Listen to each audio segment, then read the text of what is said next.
Welcome everyone. तो अब हम लास्ट पार्ट देखने वाले हैं, when feminism goes out of the window. जब फेमिनिज्म जो है चुपचाप से धीरे से दबे पाँव खिड़की से कूद के भाग जाता है तो वुमेन को कैसा लगता है और उनकी आंखें खुलती हैं और उनको फिर रियलिटी का एहसास होता है, बड़ा अफसोस होता है और बहुत ही ज़्यादा वो फिर जो है अफसोस जाहिर करती हैं और हमें बताती हैं कुछ अच्छी अच्छी बातें जो हम तो जानते थे, उन्हें देर से पता चला। तो हम थोड़ा सा वीडियो देखेंगे, उसके बाद जो है कन्वर्सेशन करेंगे और लास्ट में कमेंट्स भी देख लेंगे। तो सीधा वीडियो की तरफ चलते हैं, प्ले।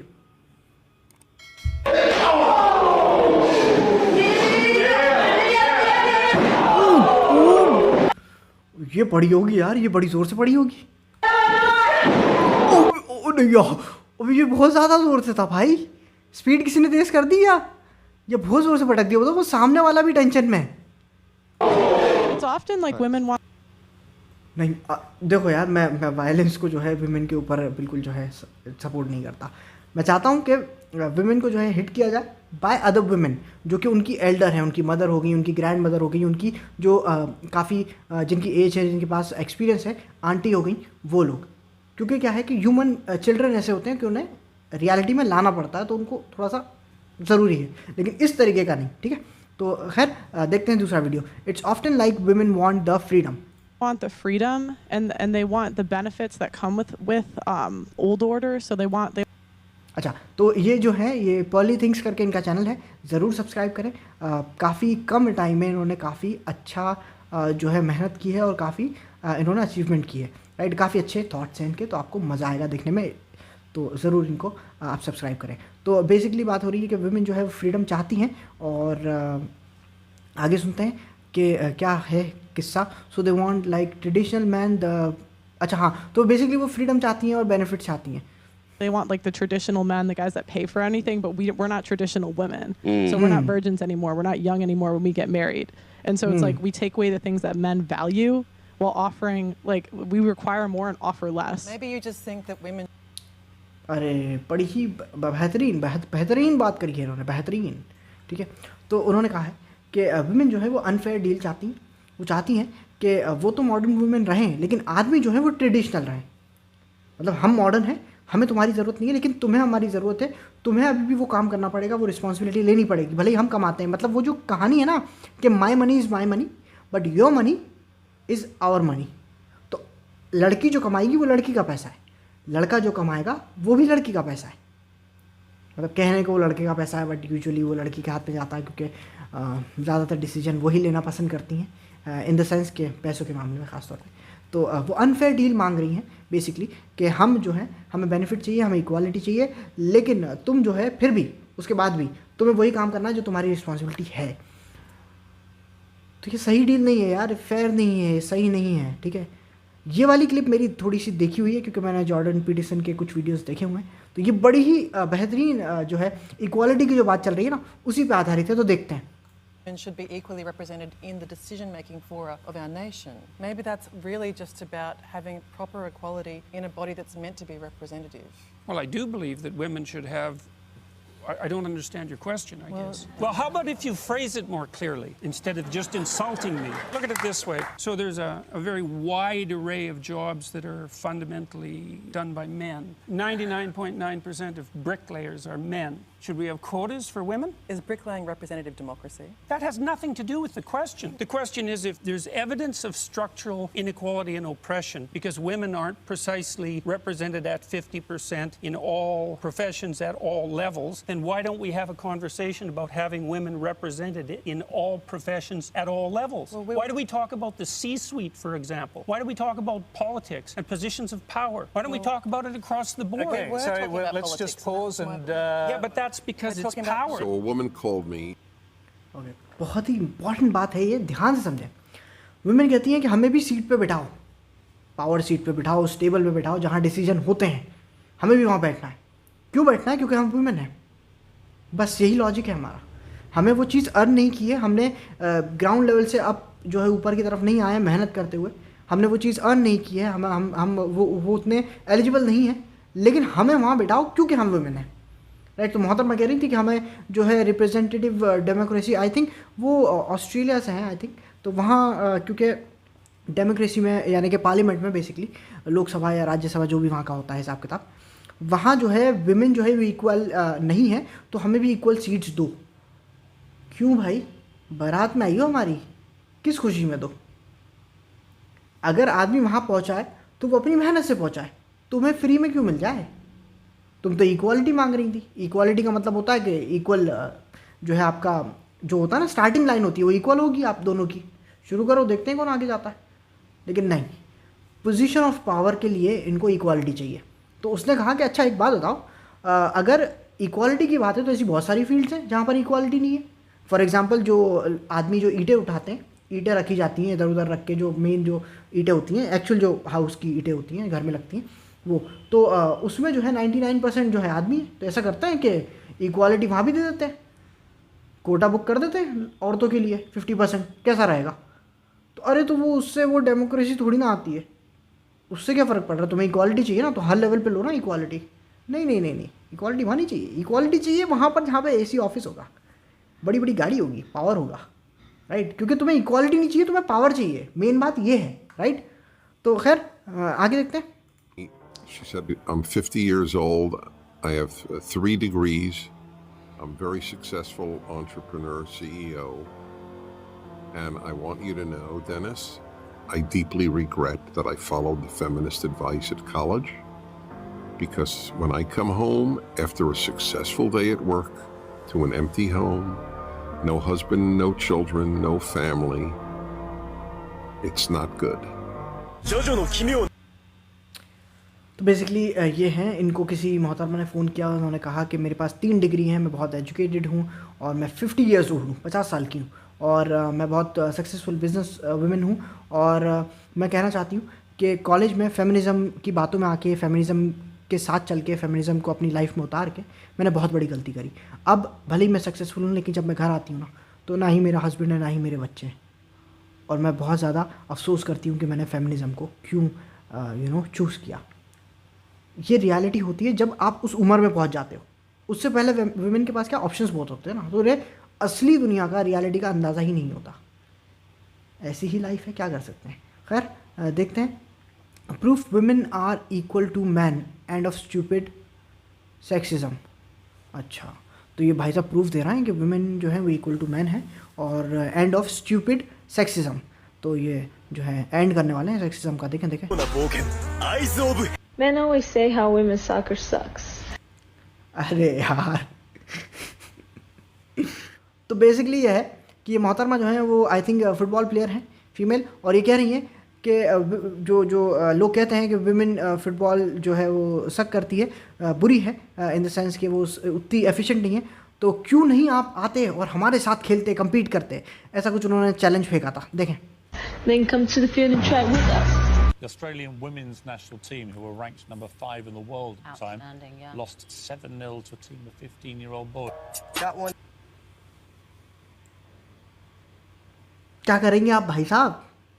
मोहतरमा जो है, I think if I am not wrong, वो खुद एक प्रोफेशनल फुटबॉल प्लेयर हैं। उन्होंने कहा कि अगर तुम्हें लगता है कि हम उतना एफिशिएंटली, उतना केपेबल, उतना हार्ड नहीं खेलते फुटबॉल एज अ मैन, तो एक काम करो, आ जाओ फील्ड में, आ जाओ मैदान में।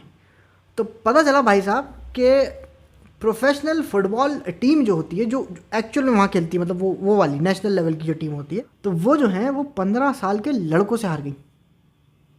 15 साल के स्कूल के बच्चों से हार गई प्रोफेशनल टीम फुटबॉल, और टॉप 10 में आती है वो टीम। समझ रहे हैं आप भावनाओं को? समझ रहे हैं? और वो भी कैसे हारी? इंपॉर्टेंट वो नहीं है हारी, इंपॉर्टेंट ये है कि हारी कैसे।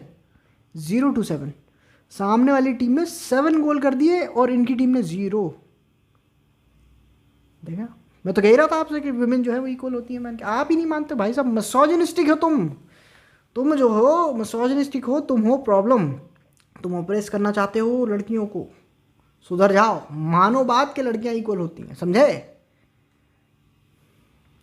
खैर तो आगे देखते हैं। There was a violation. Personally, I would. Men and women actually are more the same than they are different. But the issue is that small differences at the population level can turn into very large differences at the extreme. So, for example, men and women are broadly similar with regards to aggression, although men tilt a little bit more towards aggression.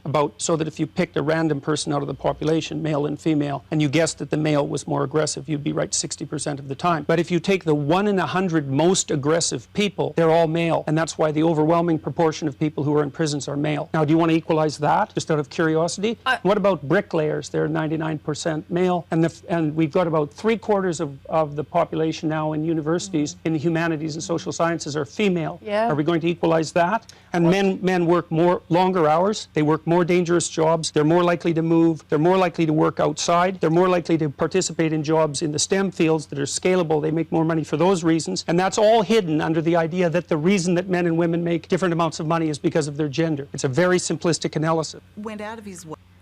Okay, this is very important है. तो basically उन्होंने ये बताया कि भाई सब देखें, broadly speaking women और मेन जो है वो सेम होते हैं इन टर्म्स ऑफ थिंकिंग, कि वो इक्वली जो है वायलेंट होते हैं, या फिर इक्वली हम बोल सकते हैं कि वो पीसफुल होते हैं. इक्वली मतलब उनका दिमाग जो है काफ़ी हद तक सेम है, बट जो नॉर्मली लग रहा है ना एक्सट्रीम लेवल पे वही चीज़ बहुत डिफरेंट हो जाती है. तो अगर आप ऐसे ही रैंडमली किसी को चूज़ करेंगे ना, लड़के की तरफ अगर आप पॉइंट करके बोलेंगे कि ये ज़रूर वायलेंट होगा, राइट, ये ज़रूर अग्रेसिव होगा, गुस्से वाला होगा, ख़तरनाक होगा, तो आप 60% ऑफ द टाइम राइट होगे, राइट. लेकिन 40% फिर भी वुमेन के पाले में जा रहा है, राइट. और लेकिन इसके बाद भी अगर एक्सट्रीम लेवल पे देखा जाए तो जो कि आप देखोगे जिनको सज़ाएं मिली हैं और जो कि सलाखों के पीछे हैं, राइट, कस्टडी में है, जेल में है, वो ज़्यादातर मैन है, 90% से भी ज़्यादा, राइट. उन्होंने 90% या उससे भी ज़्यादा नंबर बताया. तो वो जो है मैन है, क्योंकि एक्सट्रीम लेवल पे मैन जो है वो बहुत ज़्यादा डम होते हैं या फिर बहुत ज़्यादा मतलब जीनियस टाइप के होते हैं. तो एग्रेसिवली भी बहुत ज़्यादा या तो सॉफ्ट होंगे या तो बहुत ज़्यादा एग्रेसिव होंगे. वुमेन यूजुअली मिडल में ऑपरेट करती है, राइट. बट इसका मतलब ये नहीं कि वो वायलेंट नहीं होती, ठीक है, वो भी खतरनाक होती है. 40% फिर भी उनके पाले में आ रहा है. अच्छा, दूसरी इंपॉर्टेंट चीज़ उन्होंने कही कि भाई इक्वालिटी की जब आप बात करते हो तो ऐसा करो कि ब्रिक लेयर्स में भी इक्वालिटी कर दो, जो कि वुमेन जो है ईजी फील्ड्स चूज़ करती हैं उनमें भी इक्वालिटी कर दो. मैन जो है वो वाले काम चूज़ करते हैं जिसमें खतरा ज़्यादा होता है, जिसमें पैसा ज़्यादा होता है, जिसमें काम ज़्यादा करना पड़ता है, जिसमें मेहनत ज़्यादा करनी पड़ती है. वो अपनी जगह छोड़ के दूसरी लोकेशन पे शिफ्ट होना चाहते हैं. काम के लिए वो अगर होना पड़े तो वो कर लेते हैं. वो ज़्यादातर वो काम करते हैं जो बाहर करने होते हैं, राइट, बाहर फील्ड में निकल के करने होते हैं. तो मैन वो भी काम करते हैं जो बहुत ज़्यादा लो समझे जाते हैं या जो कि बहुत ज़्यादा गंदे समझे जाते हैं, वो काम भी मैन करते हैं. जैसे कि जो होता है ना, जहाँ जो सीवर सिस्टम होता है वो साफ़ करना, या उस तरीके के काम जो होते हैं, राइट, ड्रेनेज सिस्टम जिसे बोलते हैं, वो सब साफ़ करना, या फिर और भी अलग अलग तरीके के जो खतरनाक काम होते हैं वो करते हैं मैन. तो क्यों ना आप भी कूद पड़े फिर इस फील्ड में भी. इंतज़ार किसका कर रही हैं आप, राइट. तो ये कहना बहुत आसान है कि देखिए जी लड़का लड़की में डिफरेंस, जो सक्सेस का रेशियो है कि आदमी ज़्यादा सक्सेसफुल है, लड़की नहीं है, इसलिए क्योंकि ना वो लड़कियां हैं इसलिए आदमी ऊपर नहीं आने देते. जी नहीं मोहतरमा, अगर आप में कैपेबिलिटी है तो आपको कोई नहीं रोक सकता. इक्वल आपको चांस मिलेगा, अपॉर्चुनिटी मिलेगी. साबित तो करो अपने आप को. तुम तो विक्टिम कार्ड खेलने पर खड़ी रहती हो कि नहीं साहब, हमें तो इसलिए दे दो क्योंकि हम लड़की हैं, इसलिए हमें जो है पहले ही प्राइज़ दे दो, रेस में भागेंगे नहीं हम. खैर आगे देखते हैं. Way to make the workforce within that company 50-50 as much as he could in terms of men and women being represented. So we're talking about engineers, we're talking about tradespeople, we're talking about in workshops, we're talking at the managerial level. If you hire 50% women engineers and 50% male engineers, then the women engineers are less qualified because the pool of engineers is lower among women. So you can't hire 50% women engineers without producing a decrement in the quality of the engineers, because this selection pool is too small. You can't do that on a large scale. You might be able to do that in one company. Look, you think about it mathematically. If there's 10 times as many male engineers as there are female engineers, and you insist upon hiring 50-50, then obviously the degree to which the female engineers are proficient cannot be the same as the degree to which the male engineers are proficient. It's mathematically impossible. So you're saying don't even try? No, I'm saying something much more specific than that. Do you know that women... बहुत important चीज़ है. आप ये basically मोहतरमा का कहना यह था कि 50% मैन और 50% वुमेन होनी चाहिए कंपनीज़ में, राइट, इक्वालिटी बेसिक अगेन. तो उन्होंने कहा कि भाई देखो ऐसा है कि मेल जो इंजीनियर हैं वो ज़्यादा हैं, लड़कियां कम हैं. तो अगर आप हायर करते हो इस बेसिस पे कि 50-50 होना चाहिए, तो आपको मेल में क्वालिटी मिल जाएगी इंजीनियर में, क्योंकि आपके पास सिलेक्शन पूल बड़ा है, राइट। लेकिन लड़कियों का सिलेक्शन पूल ऑलरेडी छोटा है, क्योंकि कम इंजीनियर्स है ना लड़कियाँ। तो फिर उसमें से जब आप सिलेक्ट करोगे तो आपको फिर स्टैंडर्ड जो है वो कॉम्प्रोमाइज़ करना पड़ेगा, उसके बिना आप 50-50 नहीं कर सकते। ये इम्पॉसिबल बात है मैथमेटिकली, सिंपल सी बात है। हाँ, आप एक पर्टिकुलर कंपनी में कर सकते हो, लेकिन लार्ज स्केल पे ग्लोबली आप नहीं कर सकते। ग्लोबली छोड़ो, एक पर्टिकुलर कंट्री में भी नहीं कर पाओगे लार्ज लेवल पे, ठीक है। तो ये बड़ी ही इंपॉर्टेंट बात है। अच्छा, आगे की तरफ चलते हैं। Women find 80% of men is unattractive. I didn't know that. So have you ever heard the girl say like medium ugly? Like, oh, I gave him a chance, he was medium ugly. I say cute ugly. Yeah. It's like no sis, that was just your level. Because women find 80% of men is unattractive, and the question is, if you find a guy attractive, he's probably the top 20% of men. Are you top 20% of women? And that's what we have nowadays. And you can get this data from dating apps, because women only swipe right between 5 and like 20% of the time. And if you ask 100% of women what they want in a man, they list 20% of men. And that's where you have eternals, like side chicks, basically. Okay, बड़ी ही महत्वपूर्ण बात करी है उन्होंने last में, कि basically idea क्या है कि विमेन जो है वो 80% मैन के बारे में ये कहती हैं कि वो अनअट्रैक्टिव हैं, वो अट्रैक्टिव नहीं है, वो अगली हैं बेसिकली। तो दूसरी वाली ने कहा कि मुझे नहीं पता था कि ऐसा है, इतना ज़्यादा डिफरेंस है, लेकिन हाँ एक्चुअल में इतना ज़्यादा ही डिफरेंस है। जो वुमेन हैं वो 80% आदमियों को समझती हैं कि ये इनविजिबल है, ये किसी काम के नहीं है, ये अगली हैं, ये मैन इनफ नहीं है, ठीक है। वो 20% लोगों को ही पसंद करती हैं, राइट। और दूसरी बात यह है कि डेटिंग ऐप्स पर भी वो या तो 4% स्वाइप राइट करती हैं या फिर 20%, मैक्सिमम 20, मिनिमम 4 के आसपास आता है, राइट। तो बाकी सोचो कितना नंबर उन्होंने छोड़ दिया। और लड़कियां कहती हैं कि अगली है, अगली लड़का है, राइट। तो बेसिकली वो अगली लड़का नहीं है। तो उन्होंने कहा कि क्या उन्होंने कुछ वर्ड कहा, और तो दूसरी वाली ने कहा कि हम उसे क्यूट अगली बोलते हैं, कि वो क्यूट है बट अगली है, राइट। लड़का बदसूरत है, क्यूट है बट बदसूरत है, इस तरीके का। तो बेसिकली वो तुम्हारे लेवल का है। जो तुम्हें क्यूट और अगली लग रहा है ना, वो तुम्हारे लेवल का है, और तुम्हें पसंद वो नहीं है जो तुम्हारे लेवल का, तुम्हें पसंद वो है जो टॉप 20% में है। तो गेम जो है वो इतना ज़्यादा रिग्ड है, या फिर हम बोल सकते हैं इतना ज़्यादा टफ है, कि अगर आप टॉप 20% में नहीं आते हो, टॉप 20% में, तो आपको कुछ नहीं हो सकता। बेसिक आइडिया ये। तो आई होप कि आप लोगों को मज़ा आया हो। आई होप कि आप लोगों को देखकर कुछ इंपॉर्टेंट शॉकिंग बातें पता चली हों लड़कियों के बारे में, और मैंने आप लोगों को ज़्यादा बोर ना किया हो, आई होप। तो लाइक शेयर सब्सक्राइब करें, और इसके अलावा जो है कमेंट्स में अपनी राय ज़रूर लिखा करें। एल्गोरिदम के लिए काफ़ी हेल्प होता है। सब्सक्राइब ज़रूर करें, ठीक है। तो ये बड़ी मेहरबानी होगी आपकी। हम ग्रो करने की कोशिश कर रहे हैं, एंड प्लस क्या है कि ये वाली बातें ज़्यादा कोई करता नहीं है, तो अगर आप हेल्प करेंगे ग्रो में तो ग्रोथ में तो जो है ज़्यादा लोग जुड़ पाएंगे, ज़्यादा लोगों के साथ बात करेंगे, फिर उसके बाद अपन लाइव स्ट्रीम भी करेंगे, राइट। तो ये कुछ इंपॉर्टेंट बातें हैं जो मैंने सोचा कि डिस्कस कर लूँ। या दैट्स इट। तो मिलते हैं दूसरे वीडियो में। Bye bye.